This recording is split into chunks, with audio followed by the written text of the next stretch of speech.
அனைவருக்கும் வணக்கம். உரைநடைனா என்ன, உரைநடை வகைகள் என்னென்னலாம் அப்படின்றத ஏற்கனவே ஒரு காணொலியில் நம்ம பார்த்துருக்கோம். அந்த உரைநடை வகைகளில் ஒன்று தான் வரலாற்று நூல்கள். அந்த வரலாற்று நூல்கள் பற்றி தான் நம்ம இப்போ பார்க்க போகிறோம். வரலாற்று நூல்கள் என்பது வரலாற்றை எழுதுவது, ஒருவருடைய வாழ்க்கை வரலாற்றை எழுதக்கூடியது தான் வரலாற்று நூல்கள். அந்த வரலாற்று நூல்களை வாழ்க்கை வரலாற்று நூல்கள், பிற வரலாற்று நூல்கள் சொல்லி நம்மளை ரெண்டாக பிரிக்கலாம்.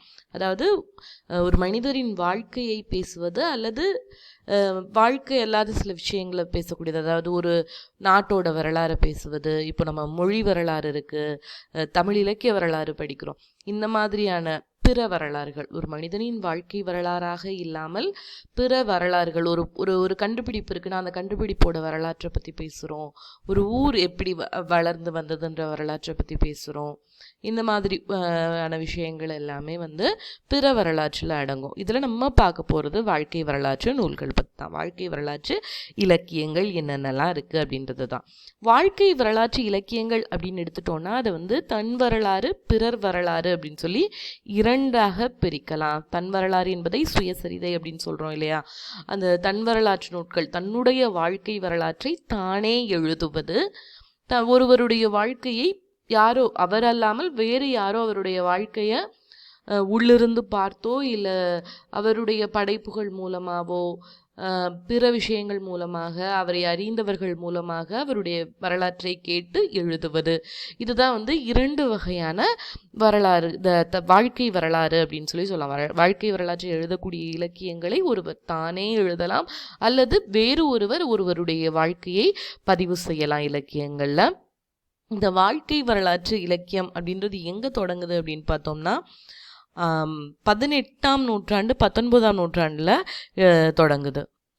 அதாவது வாழ்க்கை வரலாறை அது ஒரு தனி இலக்கிய வகைமையாக எழுந்து வளரக்கூடிய காலமாக 18ஆம் நூற்றாண்டின் பிற்பகுதி 19ஆம் நூற்றாண்டு இந்த காலகட்டத்தில் அது நல்லா வளர ஆரம்பிக்குது. இந்த வாழ்க்கை வரலாறு அப்படின்னா என்ன அப்படின்றத கல்லைல் அப்படின்ற ஒரு அறிஞர் சொல்றாரு, மனிதனின் வாழ்க்கை யாத்திரை தான் இந்த வாழ்க்கை வரலாறு இலக்கியம் அப்படின்னு சொல்லி யார் சொல்றார்? கலைல் அப்படின்ற ஒரு அறிஞர் குறிப்பிடுகிறார். அதுக்கப்புறம் மண்ணகத்தில் பயணம் மேற்கொள்ளும் ஆன்மாவின் அழகோவியம் அப்படின்னு சொல்லி எட்மண்ட் கூஸ் என்பவர் சொல்றார். எட்மண்ட் கூஸ் என்பவர் என்ன சொல்றாரு?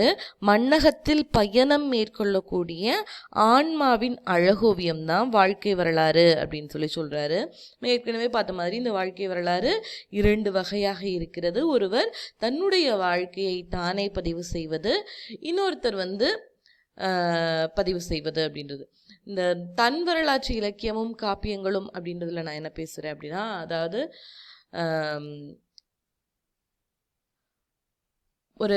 இது எல்லாமே வரலாற்றை பேசக்கூடியது. தன் வரலாறுன்னு சொல்ல முடியாது. ஒருவர் மற்றவருடைய வாழ்க்கையை வரையக்கூடிய ஒரு சித்திரம் தான் காப்பியம் என்பதை தான். அந்த காப்பியம்ன்றது ஒருவருடைய வாழ்க்கை பயணத்தை சொல்லக்கூடியது. ஸோ அதை வரலாற்று இலக்கியத்தோடு நம்ம ஒப்பிடலாம். தன் வரலாறுன்னு சொல்ல முடியாது, வரலாற்று இலக்கியத்தோடு நாம் ஒப்பிடலாம். இது பிறர் வரலாறாக இருக்குது. இதில் இப்போது இந்த காப்பியங்கள்லாம் பார்த்தோன்னா ஒரு விஷயம் இருக்கும். அதாவது ஒரு பாத்திரம் தன்னோட வரலாறை தானே சொல்கிற மாதிரியான பகுதி இருக்கும். அந்த அடிப்படையில் தான் அதில் ஒரு கூறாய் அது இருக்குது அப்படின்றத நான் சொல்கிறேன். நீங்கள் அது குறிப்பாக சொல்லணும் அப்படின்னு பார்த்தீங்கன்னா, கண்ணகி பேசுவா கொலைக்கல காதையில், இல்லை அந்த வழக்குரை காதையில் அவள் சொல்லுவா, தேரா மன்னா அப்படின்னு தொடங்கி தன்னுடைய வாழ்க்கை எப்படிப்பட்டது, தன்னுடைய வாழ்க்கை பயணம் எப்படிப்பட்டது அப்படின்றத, தான் யார், தன்னோட எப்படி அவனுக்கு திருமணமாகி தன்னோட வாழ்க்கை பயணம் எப்படி போனது அப்படின்றத தன்னுடைய வாழ்க்கையை அவள் பேசுகிற மாதிரி இருக்கும். அந்த மாதிரி ஒரு பாத்திரம் தன்னுடைய வாழ்க்கையை பேசுவது போன்ற ஒரு அமைப்பு இருக்கும். காப்பியம் என்பது ஒரு வரலாற்று அதாவது பிறர் ஒருவருடைய வரலாறை எழுதக்கூடிய அமைப்பில் வரக்கூடியது தான் அது உண்மைக்கு அப்பாற்பட்டதுன்றதை தாண்டி அப்படி ஒரு வரலாற்றை எழுதக்கூடிய ஒரு வரைவாக தான் இருக்குது. அதில் ஒரு பாத்திரம் தன்னுடைய வாழ்க்கை என்ன, தான் யார் அப்படின்றத அவளை சொல்வதாக, அவளுடைய வாய் வழியாக சொல்வதாக அமைக்கப்படும் அப்படின்றத பார்க்குறோம்.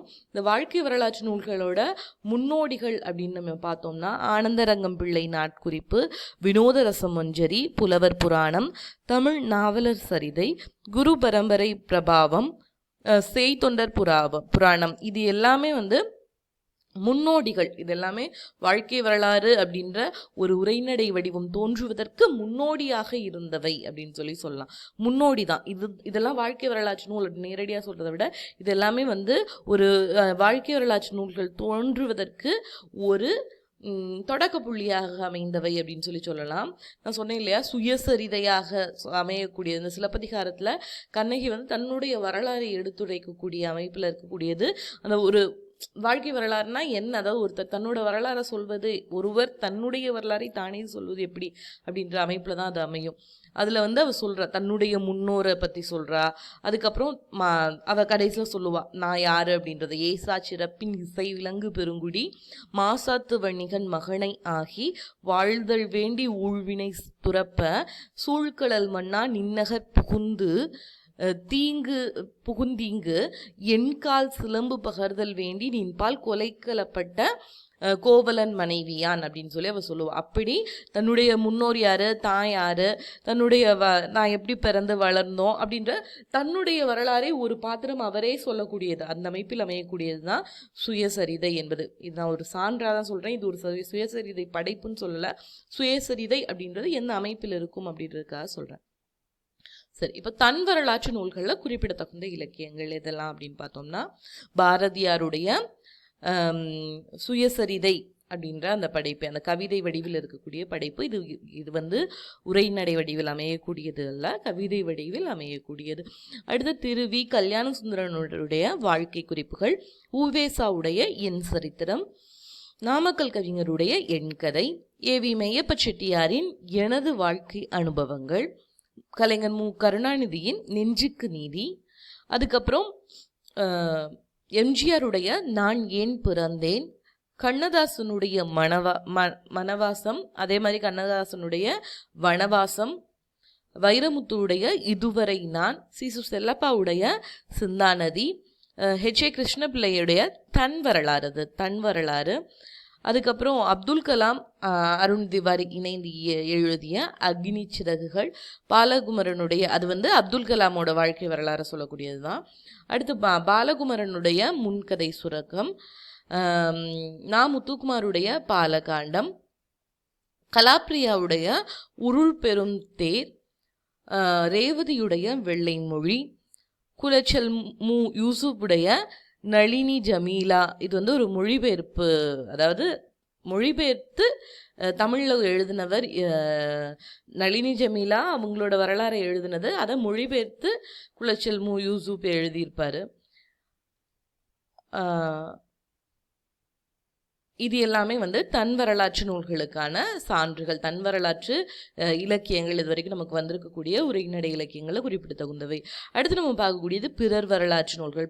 ஒருவருடைய வரலாறை வெளியிலிருந்து பார்த்து, ஒன்று அவர் வாழ்ந்த காலத்தில் அவரோட உடன் பயணித்து அவருடைய வாழ்க்கையை அறிந்து எழுதலாம், இல்லாட்டி அவரோட ஒரு நேர்காணல் மாதிரி நடத்தி அவரை பற்றி தெரிஞ்சுக்கிட்டு எழுதலாம், இல்லை சில நேரம் ஒருவர் இறந்ததற்கு அப்புறமா அவருடைய படைப்புகள் மூலமாகவும் அவருடைய உறவுகள், அவரை சார்ந்தவங்க, அவரோடு வளர்ந்தவங்க, இவங்க எல்லார் மூலமாகவும் ஒருவருடைய வரலாறை தெரிந்து கொண்டு எழுதுவது. இப்படி பிறருடைய வரலாறை, இவங்க ரொம்ப முக்கியமானவங்க, இவங்களோட வரலாறை நம்ம பதிவு செய்யணுன்ற ஆர்வத்தோடு இயற்றப்படக்கூடியதான் பிறர் வரலாற்று நூல்கள்.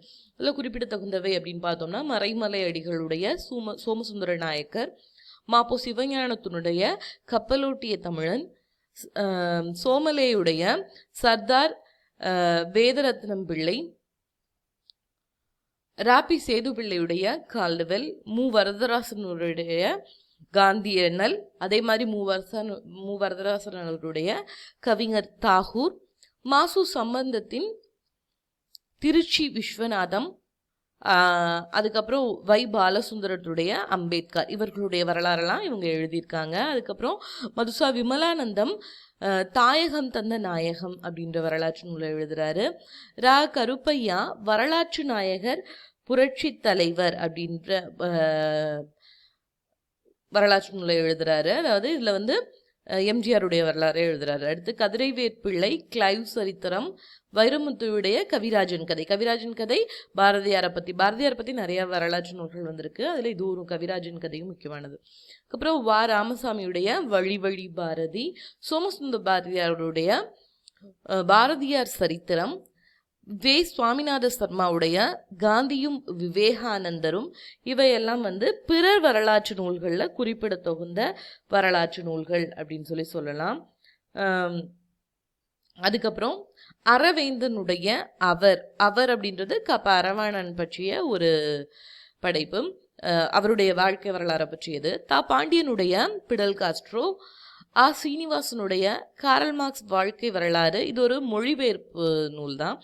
அதுக்கப்புறம் தோமுசி ரகுநாதனுடைய புதுமை பித்தன் வரலாறு, எஸ் ராமகிருஷ்ணனுடைய சுஜாதாவின் ஆளுமை, கமலா ராமசாமியின் நெஞ்சில் ஒளிரும் சுடர், இது வந்து சுந்தர ராமசாமி பற்றிய ஒரு அவருடைய வாழ்க்கை வரலாறு பற்றியது. ரவிக்குமாருடைய மால்கம் எக்ஸ், அதுக்கப்புறம் பாப் மார்லி, இவையெல்லாம் வந்து பிற வரலாற்று நூல்களில் குறிப்பிடத்தகுந்தவை. ஒருவர் வேறு ஒருவருடைய வாழ்க்கை அறிந்து எழுதக்கூடிய நூல்கள் அப்படின்னு சொல்லலாம். இதுதான் வந்து வரலாற்று இலக்கியங்களை குறிப்பிடத்தகுந்த இலக்கியங்கள். இப்போ இந்த இதுல இருந்து 2 கேள்விகள்.